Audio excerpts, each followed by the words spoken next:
Mga kababayan, kumusta po kayo? Nagbabalik tayo. Meron po mga nagsasabi na hanggat wala pa daw pong desisyon ang Korte Suprema, ay meron pa rin pag-asang patuloy ang DSKE sa December 1, 2025. Ayan pong ating pag-usapan. Maiksi lang naman itong ating update ngayon tungkol sa DSKE. No? Pag-asa. Balik lang tayo konti. No? Atras tayong konti kasi dapat yung COC filing ay sa October 1, October 2 na po ngayon. Malinaw na wala na pong calendar of activity na para sa para sa BSKE December 1, 2025 at ang pinaka sariwang update galing sa COMELEC ay na-terminate na po yung calendar of activity para sa BSKE December 1, 2025 sa kadahilan ng wala naman ng batas na nagsasabi na merong BSKE sa December 1, 2025 kung iisipin. So wala pong dapat paghandaan. Kasi ang umiiral pong batas ngayon ay yung RA 1223 po, napapaloob doon na ang BSKE ay naurong na po sa November 2026. Kaya kung titignan ang sitwasyon ng COMELEC ay yung pong batas na yun ang kanilang siyempre tinitignan at dapat sundin bilang mandato.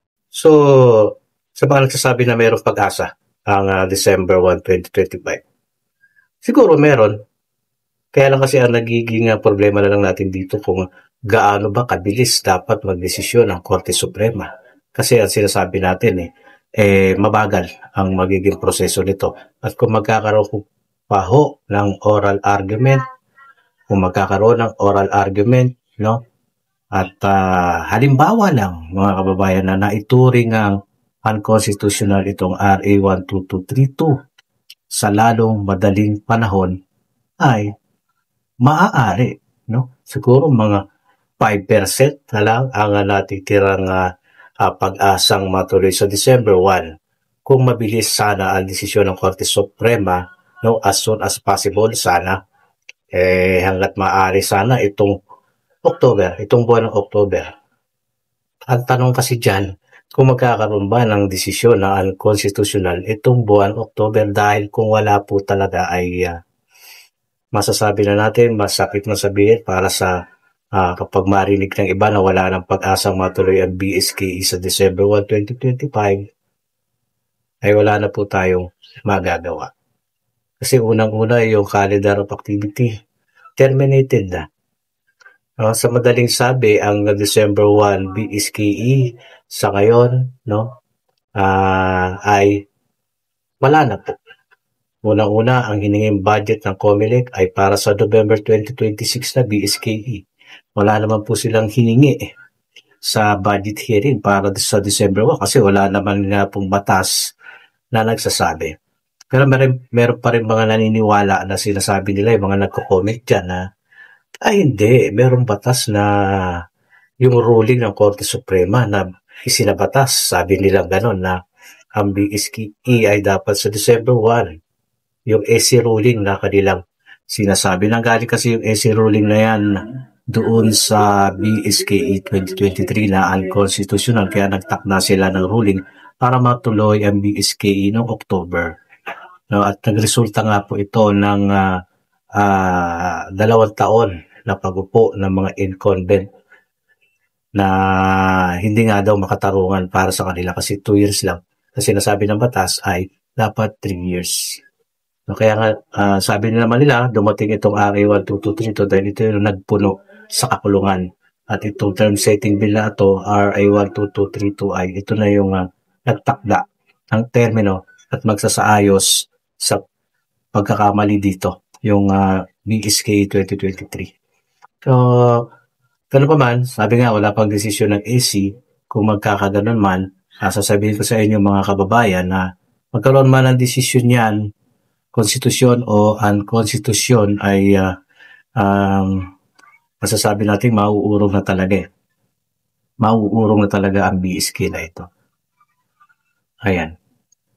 So, iba naman, sinasabi nila yan, hindi yan sa November. Yan. Mauurong yan pero hindi November. Pwede po yun kung ang desisyon ng SC ay unconstitutional.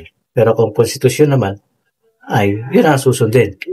yung nasa batas na yan, pati yung ibang probisyon na ah, 3 termino nga, no? 4 na taon bawat termino. At ayon din kasi sa mga update natin nakuha sa COMELEC, kanilang pinagtutuunan ng pansin itong BARM kasi may problema pa ho talaga dito sa BARM. Kaya ang nakatuon ang kanilang isip or yung kanilang inaasikaso nga itong BARM. Ayan, so kumbaga sa ngayon parang naisang tabi, no? Naisang tabi itong BSKE 2025, no? Dahil yun na nga po, wala na pong batas na nagsasabing dapat magkaroon ng BSKE ngayon. Wala na po eh. No? Pero naman din nagsasabi na mabubuhay yan. Mabubuhay ang SC ruling na yan. Yes po, mabubuhay yan. Mabubuhay yan kung, ulitin lang natin para mas malinaw sa inyo, no? Para di kayo masyadong nalilito. No? Dapat ang desisyon, magkaroon na agad. Sana. Kaya lang ang tanong, kailan pa?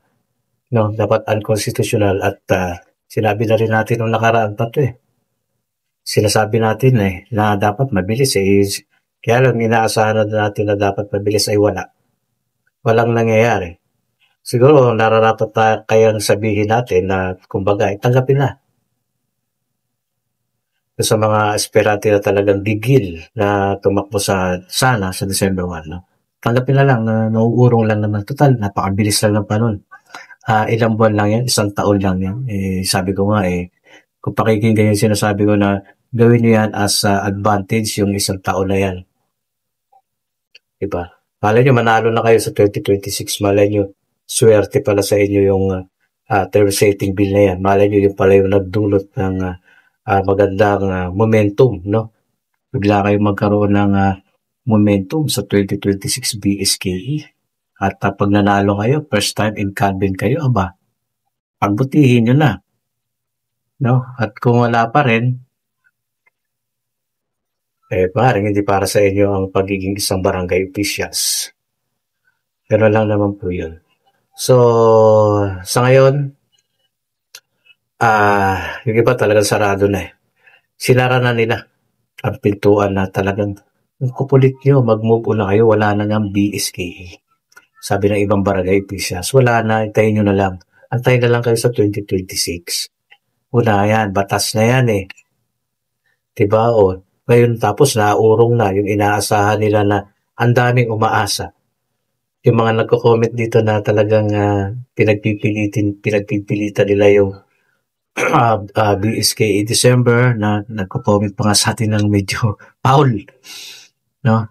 Nagko-comment sila ng foul sa mga content na ating kasi pinapaliwanag natin yung batas RA 12232 na sa mga dati kong content na yung mga forecast ko na sabi ko na magiging batas yan, natuloy, pipirmahan yan, pinirmahan nga, no? At talagang nagpetisyon si Atty. Makalintal, sabi ko medyo tatagilid si Atty. Makalintal dito, sabi ko gano'n, dahil iba itong batas na pumasa na ito. Iba noon sa 11935 compare dito sa RA 12232. Parang sa tingin ko, ako lang yata yung nag-forecast ng gano'n na di ako natakot magsabi na medyo tatagilid si Atty. Makalintal.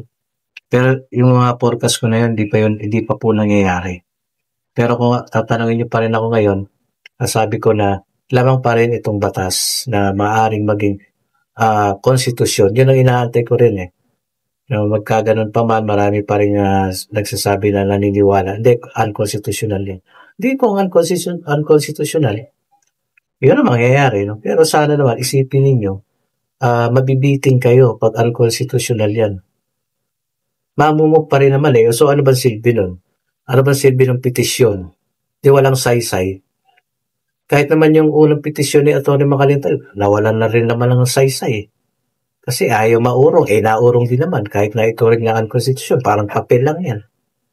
Anong saysay ng papel? Kung mangyayari na naman ngayon yung ganun din na naman. Unconstitutional halimbawa. Tapos naurong. Ano ba saysay nun? Parang nagugulo lang lalo.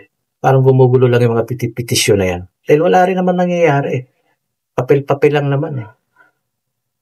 O, diba? Isipin ninyo mga kababayan, hindi ko ngayon, sana yan, yung term setting bill na yan, kung mauurong ngayon din naman, ituring nyo na ng konstitusyon yan. Supreme Court na sa ganun tapos na yung usapan, wala nang mangangalampag sa inyo. Term setting bill na yan eh. At meron naman din naniniwala na hindi, kahit naging batas na yan, mauurong pa rin naman yan.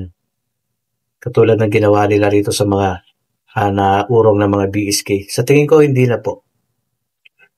Kasi term setting nga po ay pagtatakda na, takda na. Hindi na pa pwedeng iurong yan. Parang yung termino sa presidente, talagang nakatakda yan 6 years, hindi pwedeng maurong. Yung mga termino ng mayor, di ba? Congressman, parang ganun. Yun na yun, nakatakda na. Term setting na nga po. So, pag yan ay nangyari, lagay constitution, di ganap na yan at takda. At hindi na mauurong. Pag nauurong, ewan ko na nasa kanila. Kagaguhan na yun pag nangyari pa yun, mga kababayan. Diba? Talagang pag-abuso na yun sa kapangyarihan ng mga ng legislatibo, kamara at sa upper house. At kung magkaganon, siyempre, kung sino man magiging presidente nun, dapat lang ibito. Yan, dyan na papasok ang bito. Kung hindi na yung pwede, halimbawa lang, nag-advance lang tayo, halimbawa lang, term setting bill, RA 12232, ibo-void kasi gagawa ng bagong batas. Pag alamin ng presidente, matalino naman ng presidente. No? Pagdating sa kanya, kahit halimbawa lang, ang presidente, ba't ko pipirmahan yan? Bito ko na yan. Disapprove sa akin yan. Sundin na yung RA 122 na yan. For life, forever, kaya nga term setting bill eh. Yun ang pinupunto ko. Sana nagets nyo. Sana ayan, kung naurong din naman, nagpetisyon, naurong din naman, sayang. Parehong sayang yung batas, sayang yung petisyon. Di konstitusyon nyo na lang po, para di na magkagulo yung mga botante, mga barangay officials. No? So, mahaba. Update na lang ulit tayo soon. Maraming salamat sa pag-intindi ninyo sa content na. Yung mga talagang tinatapos sa video, sila yung nakakaunawa. Kasi yung iba, hindi, kakasalita ko pa lang, nagko-comment na eh. Hindi pa nalaman kung ano talaga nilalaman ng content. Pa-share, comment, and subscribe. God bless. I'm out.